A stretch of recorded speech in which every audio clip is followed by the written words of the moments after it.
Assalamualaikum warahmatullahi wabarakatuh. Kenalin nih, aku Safa dari IAIN Pekalongan. Pada kesempatan kali ini, kita akan membahas pembahasan yang amat penting, yaitu makna fasad dan islah dalam pandangan Ibnu Asyur. Lalu, apa sih makna dari fasad dan islah itu? Secara umum, kata fasad atau fasada biasa diartikan sebagai rusak atau kerusakan dengan kata dasar atau masdar fasad, mudhari yafsudu, dan fa'il fasid. Namun, banyak ulama yang mengartikannya bermacam-macam, seperti kerusakan dan kejahatan, kekacauan atau kerusuhan dan bahaya atau kerugian, dan kegersangan dan kekeringan. Namun, yang paling populer adalah rusak atau kerusakan. Yang selanjutnya islah. Islah dalam Al-Quran dapat diambil garis besarnya, yaitu kata aslihu terambil dari kata aslaha yang asalnya adalah soluha, sebagai antonim dari kata fasad yang berarti kerusakan.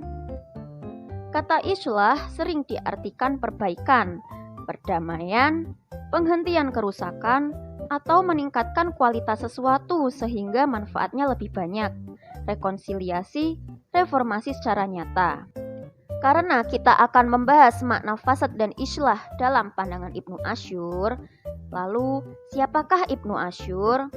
Ibnu Asyur adalah seorang mufasir kontemporer.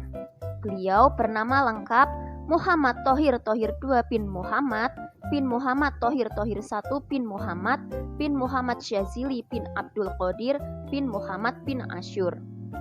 Ia lahir sekaligus berasal dari Andalusia pada tahun 1296 Hijriah atau 1879 Masehi dan wafat pada tahun 1393 Hijriah atau 1973 Masehi. Salah satu karyanya adalah karya kitab tafsirnya, yaitu Tafsir Tahrir wa At-Tanwir. Nah, sekarang kita akan mulai mempelajari makna fasad dan islah dalam pandangan Ibnu Asyur.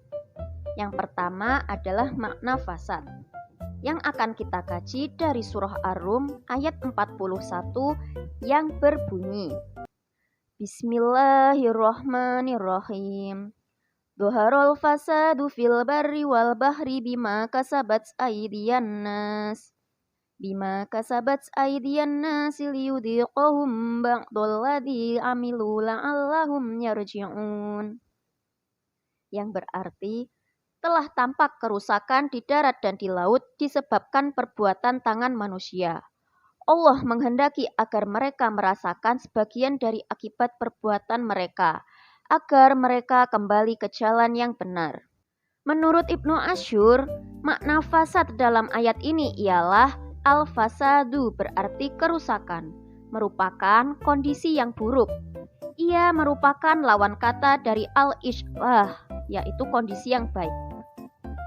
Kata fil barri wal bahri di sini menunjukkan bahwa kondisi buruk tersebut terjadi pada sesuatu yang sebenarnya bisa bermanfaat bagi manusia, berupa kebaikan-kebaikan di bumi, baik di daratan maupun di lautan. Alif lam pada al-fasad menurut Ibnu Asyur juga merupakan ta'rif al-jinsi, yaitu pemakrifatan terhadap jenis yang mencangkup segala jenis kerusakan yang tampak di bumi, baik di darat maupun di laut. Maksudnya ialah kerusakan dalam situasi di darat maupun situasi di laut, bukan pada tindakan manusianya, yang mana ditunjukkan pada firman Allah, liyudhiqahum ba'dalladzi amilu la'allahum yarji'un. Dengan contoh kerusakan di darat seperti tumbuhan dan hewan yang semakin berkurang dan munculnya beberapa penyakit ataupun hama. Lalu contoh dari kerusakan di laut seperti ikan dan terumbu karang yang semakin berkurang dan kerusakan lain yang mana seperti bencana alam, badai laut yang menghalangi nelayan dalam berlayar, dan keringnya air sungai yang mana membuat konsumsi air bersih menjadi berkurang. Selanjutnya adalah Makna islah yang akan kita kaji dalam surah Al-A'raf ayat 56 yang berbunyi Bismillahirrahmanirrahim. Wala tufsidu fil ardi ba'da islahiha wad'uhu khaufan wa tama'a. Inna rahmatallahi qaribum minal muhsinin. Yang artinya, dan janganlah kamu berbuat kerusakan di bumi setelah diciptakan dengan baik. Berdoalah kepadanya dengan rasa takut dan penuh harap. Sesungguhnya rahmat Allah sangat dekat kepada orang yang berbuat kebaikan. Menurut Ibnu Asyur, makna dari kata ba'da islahiha yaitu pada awalnya bumi ini telah diciptakan oleh Allah Subhanahu wa taala dengan baik, yaitu dengan kemaslahatan manusia. Maksud lain dari lafaz ini ialah Allah juga menciptakan hal-hal yang bermanfaat untuk manusia di bumi. Allah memperbaiki bumi dengan menetapkan syariat melalui para utusan, orang-orang soleh, orang-orang bijaksana di antara hambanya, dengan memberikan wahyu atau ilham, serta pertolongan dan kebijaksanaan. Kemudian mereka mengajarkan kepada manusia bagaimana memanfaatkan bumi, bagaimana mengambil manfaat serta mengurangi manfaat tersebut namun tidak membahayakan. Ada dua urutan islah di bumi, yaitu pertama, bahwa situasi awalnya sudah baik, dan kedua, jika ada yang membahayakan, maka harus dihilangkan.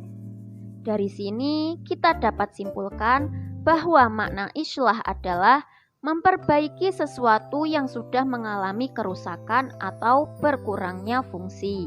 Nah, dari semua hal yang sudah kita pelajari tadi, dapat disimpulkan bahwa sebagai makhluk ciptaan Allah Subhanahu wa taala yang berpedoman pada Al-Qur'an dan melaksanakan perintahnya, maka sudah sepatutnya jika paham apa makna dari suatu ayat, maka kita juga harus mengimaninya. Seperti salah satunya ialah memelihara lingkungan dan tidak merusaknya.